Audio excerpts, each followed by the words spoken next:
Watu wa Mamsera, niseme mambo mawili kwenu. Jambo la kwanza, tuko kwenye ziara ya chama inayoitwa No Reforms, No Election. Kama hakuna mabadiliko ya sheria, hakuna uchaguzi. Kwa nini tumesema hivyo? Ukisoma ibara yetu ya 8 ya katiba, inasema Jamhuri ya Muungano wa Tanzania ni nchi ambayo msingi wa mamlaka na madaraka yake ni wananchi.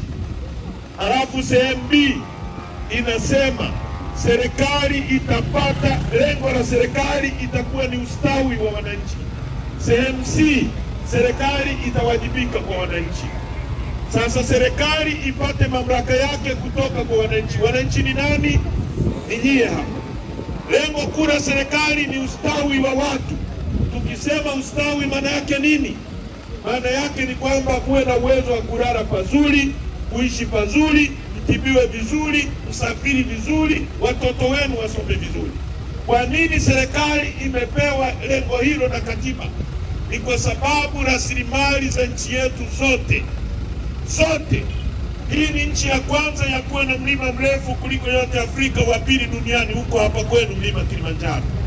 Hii ni nchi ambayo ina ziwa kubwa kuliko yote Afrika, la pili duniani ziwa Victoria kule mimi nakotoka. Hii ni nchi ya 3 kwa kuwa na madini ya dhahabu mengi kuliko zote Afrika nzima na duniani. Hii ni nchi ambayo ina madini yanaitwa Tanzanite, hayapatikani kwingine kokote duniani isipokuwa hapa Tanzania. Hii ni nchi ambayo ina madini ya uranium yanayotumika kutengeneza mabomu ya nuclear na atomic yako Tanzania. Hii ni nchi ambayo ina madini yanaitwa nickel na cobalt yanayotumika kutengeneza injini za ndege, yanatoka hapa kwetu Kabanga, Kagera kule kwetu nani. Hii ni nchi ambayo ina mbuga kubwa za wanyama kuliko zote Afrika. Mkoa wenu wa Kilimanjaro una square kilomita 13,000. Mbuga ya wanyama ya Serengeti ina square kilomita 16,000. Kwa hiyo mbuga ya wanyama ya Serengeti ni kubwa kuliko mkoa wa Kilimanjaro. Hali tulizo nazo hazifai sisi kuishi ni maskini namna hii. Na nyie mnavyojiona, warau wengine wengi katika nchi hii, nyie mnavyojiona, mnajiona mko kwenye umaskini, lakini kuna watu maskini kuliko nyie kwenye nchi hii. Kwa sababu tuna viongozi wa hovyo ambao wametufanya katikati ya utajiri watu wetu muendelee kuishi kuwa maskini. Tumekataa hali hiyo, na Chadema tunataka tushirikiane na nyie kubadilisha hali hiyo kwa kuhakikisha kwanza tunapata uchaguzi huru na haki. Chagua mbunge akawe sauti yenu, kwa sababu kazi ya mbunge ni kwenda kukusemea wewe upate maji, upate barabara, upate shule nzuri. Kazi ya mbunge sio kwenda kuisemea serikali. Kazi ya mbunge ni kudifendi mwananchi. Ndio maana badala ya mwananchi wa wewe Rombo kwenda bungeni, wa Tarime kwenda bungeni, wa Dodoma kwenda bungeni, hakuna ukumbi wa kututosha wote kuingia. Nachagua mtu mmoja kwa niaba yenu. Mimi nimekuwa mbunge, Dr. Slaa amekuwa mbunge. Tumekuwa na bunge la wajinga kwa sababu bunge hili halitokani na kura za wananchi. Mmewasikia jana wabunge wakati wa hotuba ya Wizara ya Mambo ya Ndani inasoma bungeni, wabunge wanazungumza kuhusu rais. Hotuba ya mambo ya ndani imegeuzwa kuwa hotuba ya kumsifia rais na kumdefend rais. Rais ambaye ana majeshi, rais ambaye ana usalama wa taifa, rais ambaye ana kila chombo cha nchi hii. Inakuaje tena chombo cha wananchi ambacho ni bunge kigeuke tena kwa ajili ya kumdefend rais? Hiyo mnaona ni sahihi kweli? Hiyo ni sahihi? Mnahitaji mbunge azungumze kuhusu bei ya ndizi. Mnahitaji mbunge azungumze kuhusu barabara zenu za kutoa parachichi mashambani zifikishe kwenye soko. Bunge wanajigeuza kuzungumza kuhusu rais. Rais akivaa kiremba kizuri cha rais, tunampongeza rais kwa kiremba. Rais akivaa viatu vizuri, tunampongeza rais kwa viatu vizuri. Rais akikohoa, tunashukuru rais ametuletea kikohozi. Mvua ikinyesha Rombo, tunashukuru mama ametuletea mvua. Kana kwamba kabla ya huyu mama mvua ilikuwa inyesha hapa. Sasa hayo mambo hayakubaliki watu wa Rombo. Na haya mambo yanafanyika hivi kwa sababu hatuna tume huru ya uchaguzi, kwa sababu wabunge na madiwani hawawajibiki kwenu, wanawajibika kwa serikali. Ndio maana Chadema tumesema ifanyike kwanza mabadiliko ya sheria ili tushindane kwenye uwanja unaolingana. Ndiyo mnasemaje watu wa Rwanda? Ndiyo mnasemaje? Watu wa Tarakea ndiyo mnasemaje? Baraza la Maaskofu Katoliki limeunga mkono hoja ya Chadema kwamba kufanyike kwanza mabadiliko. KKT imeunga mkono kwamba tubadilishe kwanza sheria. Akiwa napinga mabadiliko ya sheria ni CCM peke yako, na vibaraka wanaoitwa chama walichoanzisha juzi wamekihonga fedha ndio wanaunga mkono twende kwenye uchaguzi wa aina hiyo. Niye mnasemaje Tarakea? Hatuwezi kwenda kwenye uchaguzi ambao CCM ndio referee, CCM ndio linesman, CCM ndio wanaandaa mechi. Inawezekanaje mechi ya Simba na Yanga alafu referee awe Haji Manara? Hiyo mechi itakuwaje?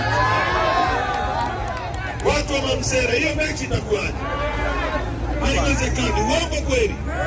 Sasa sisi Chadema, chaguzi nimekuwa diwani nikiwa mwanafunzi, nimekuwa mbunge nikiwa mdogo sana, sio kwa uchaguzi. Tunachotaka ni sheria iwe huru, tushindane. Huyu mama simame hapa, Lissu simame hapa, ipigwe dakika 90 kwenye uwanja unaolingana. Mamsera mnasemaje? Mnasemaje nyinyi? Saa 12 atakuwa kwao Kizimkazi. Uongo kweli? Amekuja ameuza bandari zetu zote kwa Waarabu. Amewapa bandari mpaka milele, kwamba sisi watu milioni 63 hatuwezi kusimamia bandari zetu. Waarabu wako milioni 3 tu Dubai, wao wana akili kuliko sisi.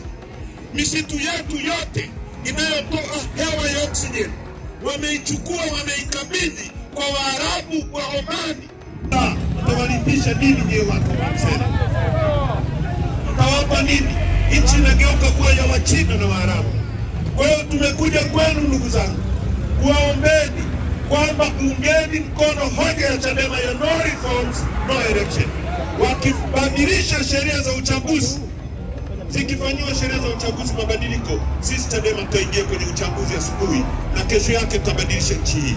Tutafanya rasilimali zetu zitumike kuendeleza watoto wetu.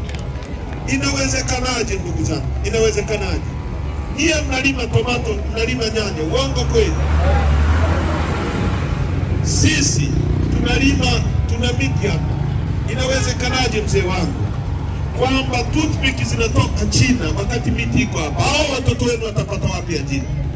Kama mnachukua fedha hapa, mnanunua toothpick zinatoka China, mnachukua fedha Tarakea, mnachukua fedha Mamsera, mnazipeleka China kutengeneza ajira.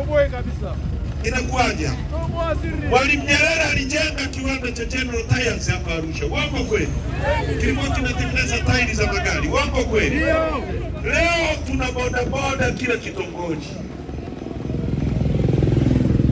Tairi ya bodaboda ikiisha hapa Mamsera, fedha inatoka Mamsera inakwenda China Guangzhou kuagiza tairi ya bodaboda. Kama kiwanda kingekuwa hapa cha General Tyres, mtoto wako angeajiriwa hapa General Tyres Arusha, pesa ingetoka Mamsera ingeenda Arusha, ingemlipa yule mtoto wako mshahara. Yule mtoto akitaka kujenga hapa kwenu ataajiri fundi wa Mamsera. Yule fundi akipata pesa atanunua chai kwenye mgahawa ule. Yule mwenye chai atamwagiza bodaboda amletee sukari mjini. Pesa itazunguka miongoni mwetu. Leo inatoka hapa na kwenda China kwa sababu tuna viongozi wa hovyo madarakani, hawana uwezo wa kuongoza, wanakaa kutisha watu. Sisi tumekataa kuogopa, tunataka mabadiliko. Chama chetu kinasimamia kuhakikisha uchumi wa nchi yetu unabaki hapa kutajirisha watu wetu. Tuna uwezo huo. Tuna uwezo wa kufanya kila mtu aishi vizuri. Sisi ni nchi nzuri, ni nchi ya asali na maziwa, ni nchi ambayo ina Tanzanite peke yake duniani. Inakuwaje watu wetu ni maskini? Bob Marley katika wimbo wake wa Rattles anasema in abundance of water a fool is thirsty. Katikati ya wingi wa maji ni mjinga anaweza kuwa na kiu. Katikati ya utajiri, viongozi wetu wa hovyo wametufanya kuwa maskini. Tukatae hali hiyo. Umaskini huu hatujaliwa na Mwenyezi Mungu. Huu ni umaskini wa kutengenezwa na CCM.